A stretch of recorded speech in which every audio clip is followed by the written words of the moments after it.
Hi, my name is Denise Spina. Hey, I'm Monica Trudy. Hi, I'm Anthony Sagliaco. And I'm Tamara Memkich.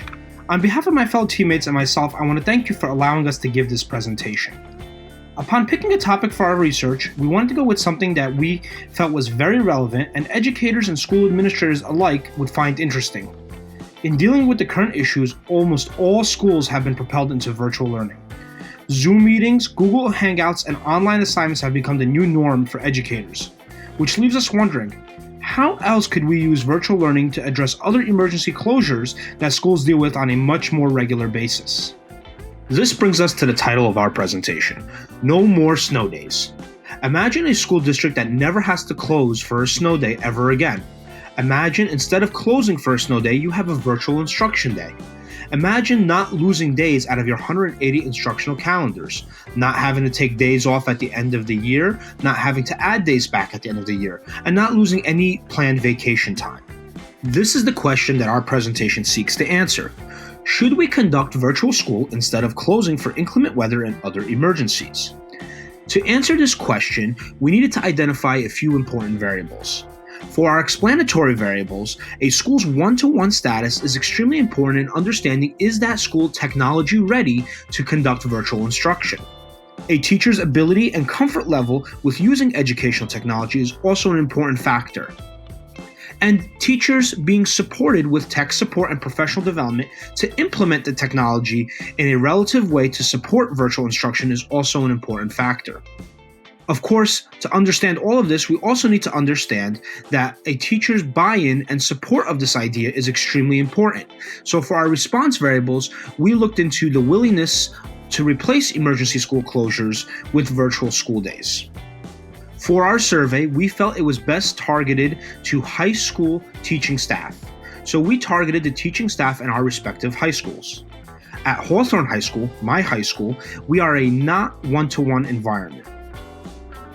In Hunterdon Central Regional High School, Denise's school district, they are in a one-to-one environment. In Anthony's school district, Northern Highlands Regional High School, they are a one-to-one environment. And in Monica's school district, Nutley High School, they are a one-to-one environment. Armed with all this information, we were able to hypothesize that teachers working in a one-to-one school will want virtual instruction instead of emergency school closures in an effort to maintain 180 instructional days, whereas those that are not in a one-to-one environment may be a little more hesitant. Teachers who feel supported and have the technology resources and the training will feel more comfortable moving forward with this and making the necessary changes to implement a virtual instruction day as compared to those who don't have the same support. In order to answer our research question, we created a Google form so that we could distribute it to our colleagues at each of our 4 high schools. And in compiling the data, we were looking to really test our hypothesis. We gave our colleagues about 2 weeks to respond to the survey. The beginning of the survey explained our purpose to them, so that way we were clear and upfront about why we were asking the questions that we did. We only asked a total of 8 questions, starting with which high school each person was from, and then we asked them to rank themselves in their ability to use educational technology as well as their comfort level in using educational technology. We additionally wanted to know how adequate they felt their district was in providing support and training for their implementation of educational technology. And from there, we started to focus in on how they felt about virtual school, starting with just a straight yes or no question. Did they believe online platforms could serve as satisfactory replacements for FaceTime instruction? Then we got into the more particulars of when school would close for emergency purposes such as snow days, would they want their district to consider having virtual school instead? Yes, no, or maybe. Then we asked if their school was to pursue that, what would be their main concerns, because we were curious if people were more nervous about the technicalities of logistics or if they were more concerned with the use of the technology itself on their part, on their students' part, etc. And then finally, we asked them to select any additional things they might want for their school to offer virtually moving forward. Out of all of the responses that we got, which there were a total of 177, we looked at the breakdown per school for a few reasons. We wanted to see if there was a difference between the one-to-one responses versus the one school that's not one-to-one. But here's the breakdown that we got by school.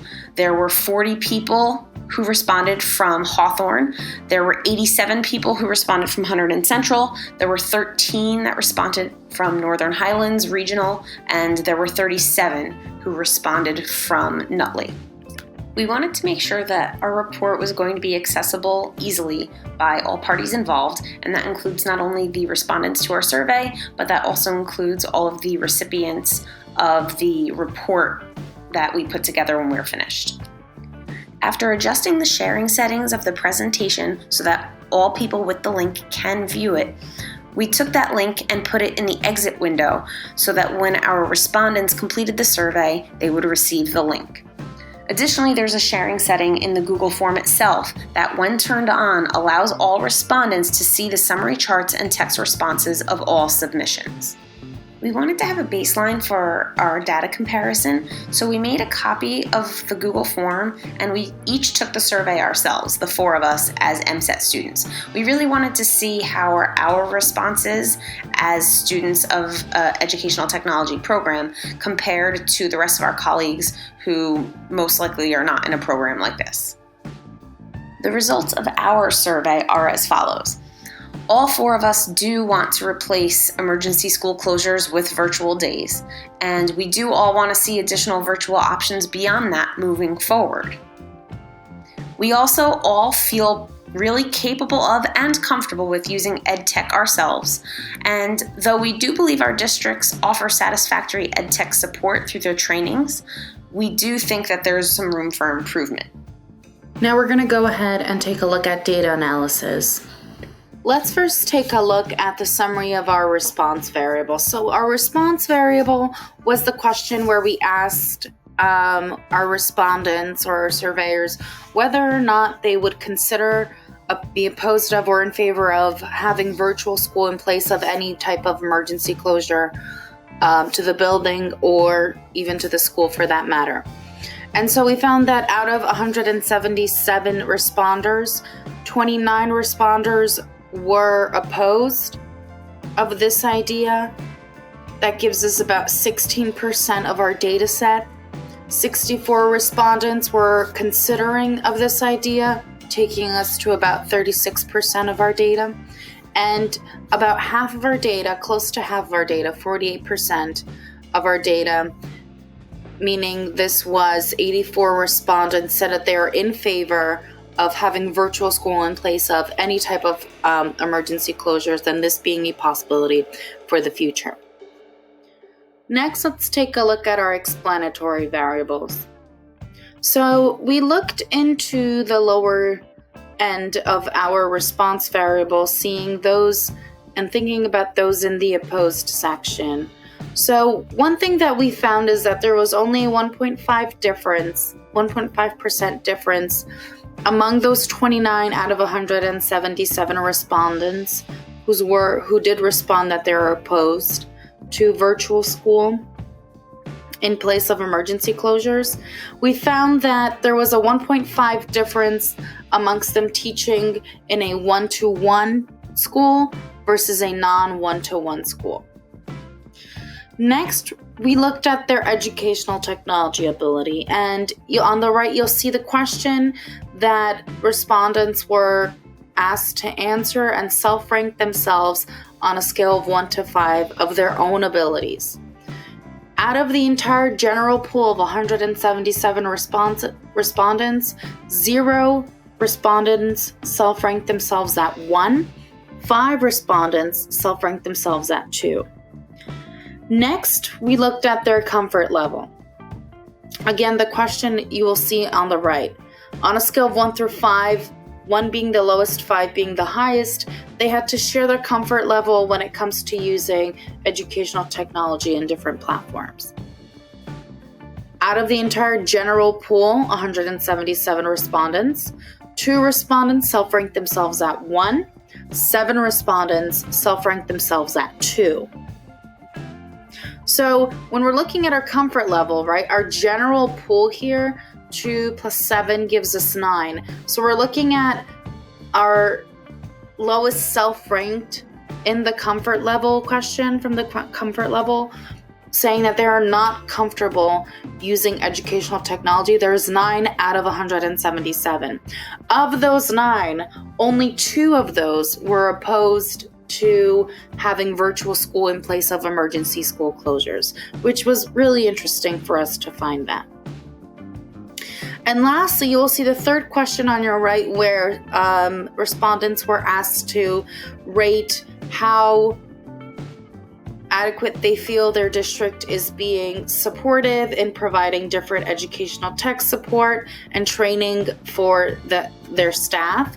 And only 7 from the opposed portion feel that their district is very adequate, so they gave them a 5 in its educational tech support.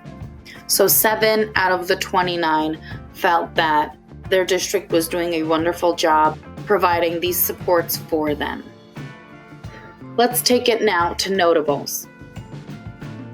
Other types of information that we found interesting and we wanted to raise awareness in this presentation to is that 61.6% of total respondents feel that online platforms can serve as satisfactory replacements for FaceTime instruction.